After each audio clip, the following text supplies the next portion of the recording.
Hey everyone, this is going to be the first video of a series that will go over getting started with Throne Liberty, all the way up to advanced stuff, going through stats, how they synergize, etc. I was making a large video that covered as much as I could possibly fit into it, and it was just going to be too much of a video, too much to retain for sure. So I wanted to set it up and make it a series. And why I think it's pretty important is the game is going through a lot of updates. We have new weapons coming, new map opening up. So there's going to be a lot of things to do and a lot of new people that are looking to possibly come over to Throne Liberty. So I wanted to first of all start with, is this the right MMO for you? Maybe you're out there searching, looking for an MMO that you want to play. You want to get into something maybe that's PvP built, or you just want to play an MMO with other players. Well, that's what we're going to go through here real quick is this the right MMO for you? So let's get into it. What is Throne and Liberty, and is it the right MMO for you? So the type of game that Throne and Liberty is this going to be really a PvP-centric, large-scale PvP-centric game. It's really what it's going to be about, is big, massive battles occurring, which is a ton of fun. It's a grind-heavy game, as well as it has an in-game shop. Some people love that. Some people hate that. It doesn't really make that big of a difference, so I don't let it bother me at all. And it's also driven by rank. A lot of what we're doing is going for this castle right here. Currently, it's the throne. We target it. That's where we're going to get our Lucent from. Is it only a large-scale PvP game? Well, no. There's lots of other things that you can do in the game. There's Game of Affinity, for example, where you can rank up, show off your skills. There's also co-op dungeons, group up with friends, or make your own groups, or dimensional trials where you definitely want to have your friends, which I haven't got to do much on this character yet as it's new, but tons of fun. And the difficulty really goes up quickly. So do the rewards. There's also World PvP, World Dungeons, Fishing, Guild versus Guild. And there's so many things to do in this game. Now, what's unique about Throne and Liberty? What are you going to feel that's really different in this?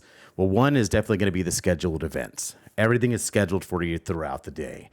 The other thing is going to be a 70-person guild cap.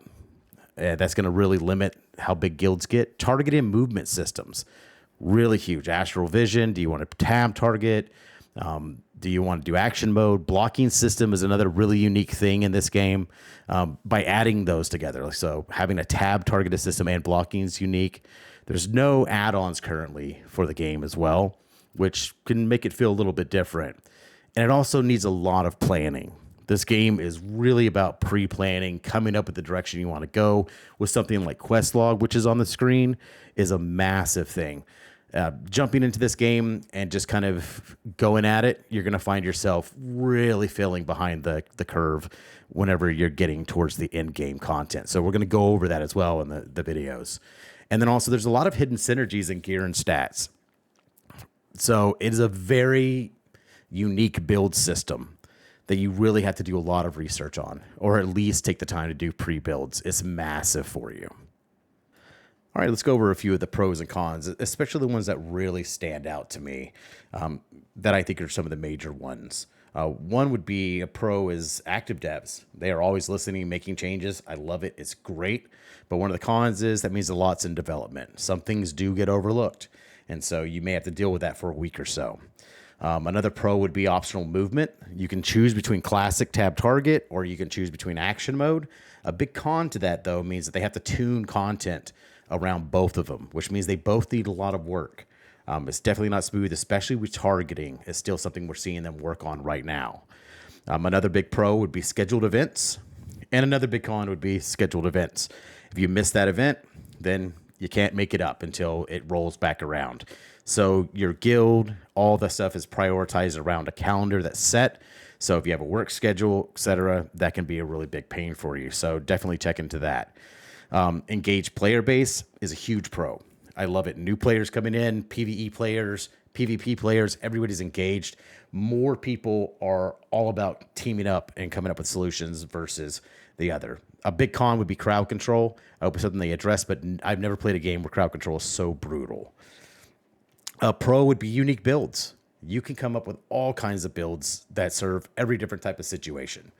A big con, though, is because there's so many people to organize in PvP events that meta is often requested. So don't be surprised if you're like, hey, I want to be a wand player with the staff, you'll get asked to heal. The game is beautiful. It's a huge pro to me. I love the way that the spells look. I love the way that the background looks. I love the way that the map looks.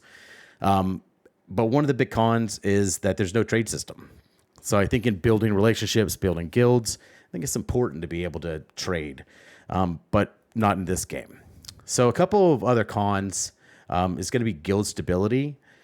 Right now, I think without the ability to really, trade, etc., and no raids really holding each other together, unless you're in a really well-performing top tier guild, typically you'll find that guild stability, and sometimes even there, can be a little bit iffy. I think we're finally getting past where, getting archboss weapons tears guilds apart.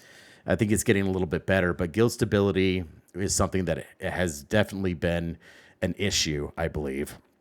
I think you'll notice that guilds are starting to build up different things to do, so they're not constantly just focused on one thing. Another big con for me would be ability to easily reroll. Now, you can reroll skills, you can reroll your gear, you can do all that stuff relatively easily.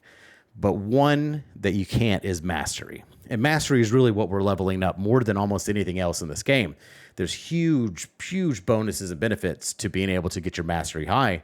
If you have to leave behind a level 16 to level 20 mastery to change weapons, that's huge. It's a lot of invested time that you're going to end up just losing.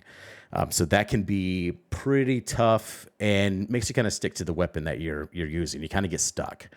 Server locations are limited. This is a big one for me, especially with scheduling and the ability to, make or attend. Let's say you made a character on the West Coast, but you're central, like myself, and you're having to kind of bounce around and figure out time frames. Also, if you look at the bottom right hand of my screen, it's in orange, ping is up to red all the time. My ping is not the best. Hopefully they change that and work on getting some servers a little closer to the central. So those are pretty much some of the major things that I think stick out. I know there's more out there, so if you have some, let me know. Let me know what some of the cons or pros are that are out there for you as well in the comments. So here shortly, I'm going to go ahead and get the next video out, which is going to be going over character creation. We're going to go over the server types, how to select the server, what you're looking for, and then we're going to go into really breaking down the different weapons. What do they synergize the best with? What is your end goal?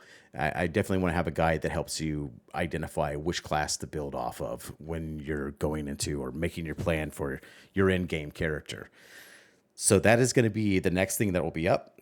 I will get that up there as fast as possible. I just wanted to make this short video as an intro to the series. So then definitely, hey, I'm interested. I want to learn some more about it. And I'm curious on leveling. I'm curious on early gear. I'm curious on how to get set up and get going. We'll get that up there next. Once again, I want to thank everybody for watching the video. If there's any questions, anything, feel free to pop it in the comments. I'll respond as fast as I possibly can. And I am looking forward to coming up with all kinds of cool stuff. I've got a bunch of stuff pulled up on in-game stuff, Lucent farming, just tons of videos going on, having a blast with it. But thank you so much. Thanks for watching.